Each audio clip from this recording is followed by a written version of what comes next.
మాయల వలలోన జీవుల బంధించి మురియుట ఒకాట ధర్మానంద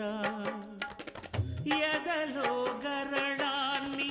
మధుర సుధగా మార్చి నవ్వించుటొక ఆట మోహానంద పసి గణపతి ప్రాణం